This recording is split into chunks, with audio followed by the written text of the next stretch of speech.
Hello everyone who is watching this video. So we have created a low cost prosthetic hand. So this is the prosthetic hand which we have created using an ESP32. So our hand works on basically two input modes. First is EMG sensor. EMG sensor will take muscle movement input from the user's hand, and the other is voice control. We have used Synric Pro Automation Service to implement the voice control through Google Voice Assistant support. In this video, I will show you the demonstration of our low cost and how we have implemented a solution. So first I will discuss about the components we have used in it. Okay, so let us discuss the components that we have used in creating a low cost prosthetic hand. This is the complete circuit, the main circuit which is used, and this is the 3D print of the hand. We have used the PLA material to print the 3D structure of the hand. And these are the servo motors. These are MG90S servo motors which we have used. We have used individual motor for each finger in order to achieve individual movement. So now let us see the circuit of the prosthetic hand. Okay, now we will discuss the complete circuit implementation, how we have implemented the complete circuit for the prosthetic hand. It will be harder to discuss the circuit in the actual circuit because it is a lot messier because the number of wires we have used in it. So let us move towards the schematic diagram. And here you can see on the screen, this is the schematic diagram that we have used to implement the complete circuit. So you can see we have used a breadboard power supply, which is a 5 volt power supply module. And and you can see these are the 5 servo motors which we have used for each individual finger. And these are the two FSR sensors which we will be placing one on the thumb and one on the index finger. And this is the advanced muscle sensor V3. This is our ESP32 schematic, and these are the K ohm resistor that we have used. So you can see here is a ground wire which we have connected the common ground of all the motors to it, and the ground is finally connecting to the ground of the ESP32. And this is the Win 5 volt pin which we have connected the positive wire of all the servo motors to provide the 5 volt input. Because if all the servo motors will move at once, they will draw a huge amount of current from the wire, and it will be harder for the ESP to power up all the 5 servo motors at once. So we have connected the positive Win pins to common all the motors, and these yellow wires you can see these are the signal pins, and these signal pins use the pulse motor wave signal which is sent by the ESP to the servo motors to control the movement of these motors. And you can see these signal pins are connected at the GPIO 13, 12, 14, 27, and 26. Now let us see the FSR sensor. We have used two FSR sensors. These are the two FSR sensors. One wire is the signal wire which we have connected to the 39 and 36. And to create a voltage divider at both the FSR signal pins, we have connected a wire which is connected to the 10 k ohm resistor, then to the ground. And similarly for the other FSR sensor, you can see here. Now let's discuss the muscle sensor.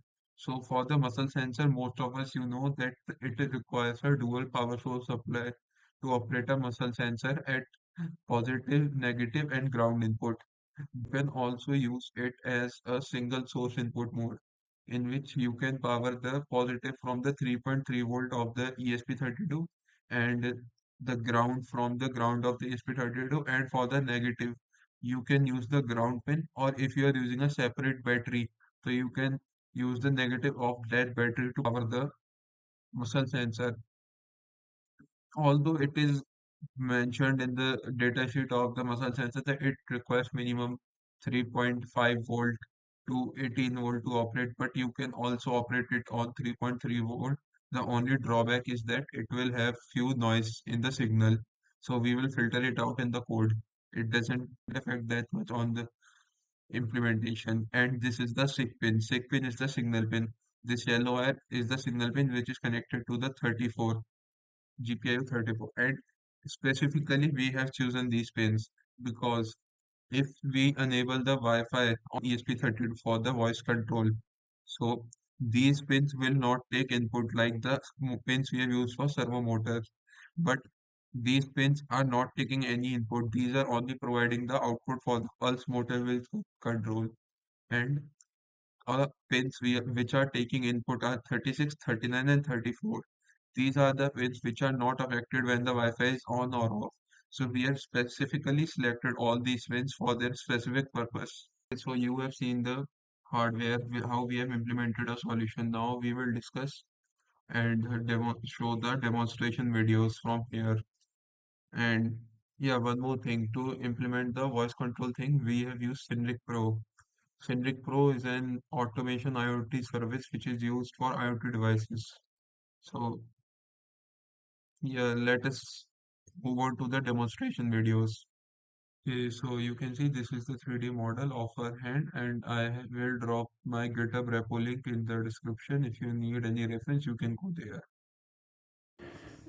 Okay, so for now we have connected the EMG sensor here, and we have used two 3.7 volt batteries. Like these are battery connection here, the ground negative and positive, and these are the SIG and ground connection which we have connected in our ESP32. Okay, you can see now I have collected the electrode and placed them on my arm. You can see the red and green, these are the positive and negative. Yellow is the ground electrode connected on the bony area. I have connected the electrode wire in the EMG, signaling the ESP32, sending pulse motor wave to the servo motors to control them. So let's see the serial monitor reading. For now you can see my hand is open and relaxed. So the reading you can see is low on the monitor. But as soon as I close my hand, the reading goes high. You can see my hand is closed now. So the reading goes high. But if I release my hand, the reading goes normal. Like you can see. Now my hand is relaxed and open, so the reading is low. Now I have integrated the EMG sensor with the servo motors. So I have opened the serial monitor and I will attach the clip of it's working. You can see in the video my hand is closed and the prosthetic hand is also closed, and you can see in the serial monitor the threshold, the reading is above the threshold. That's why the hand is closed. As soon as the reading goes below the threshold, the hand will open again. Now you can see my hand is open and at relaxed position, so the values are under the threshold, means lower in the serial monitor.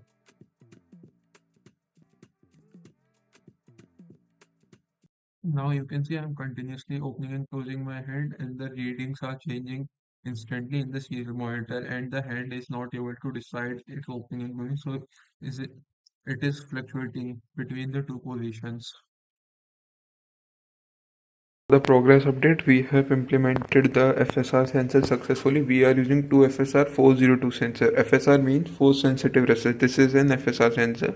One will we will be placing on thumb and another we will place on index finger, so they can detect the force while holding in soft object, like while grabbing a soft object, so it doesn't damage. So to use an FSR sensor, it is a non-polarized resistor. You have to create a voltage divider. So to create a voltage divider, you will need a 10k ohm resistor. Like see, we have used two 10k ohm resistor for two FSR sensor, but for now we have implemented only one.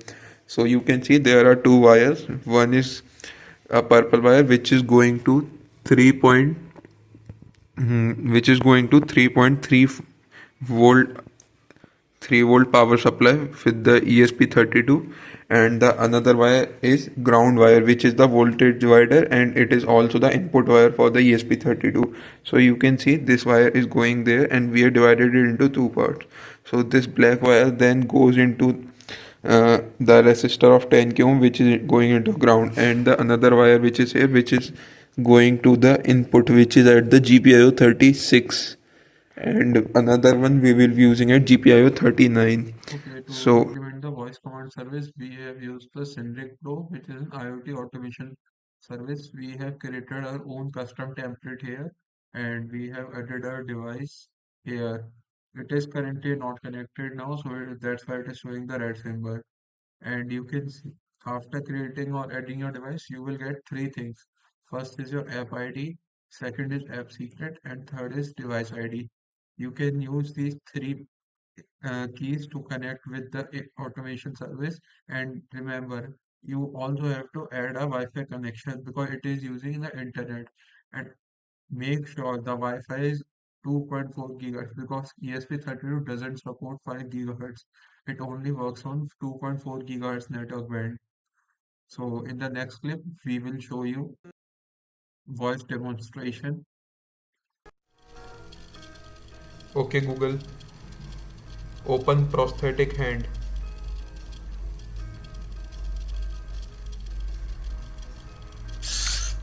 Okay Google, close prosthetic hand.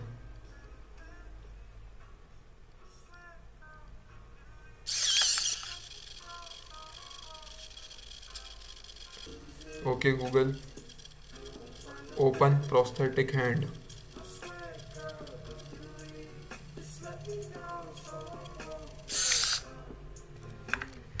Okay, thank you everyone for watching the video.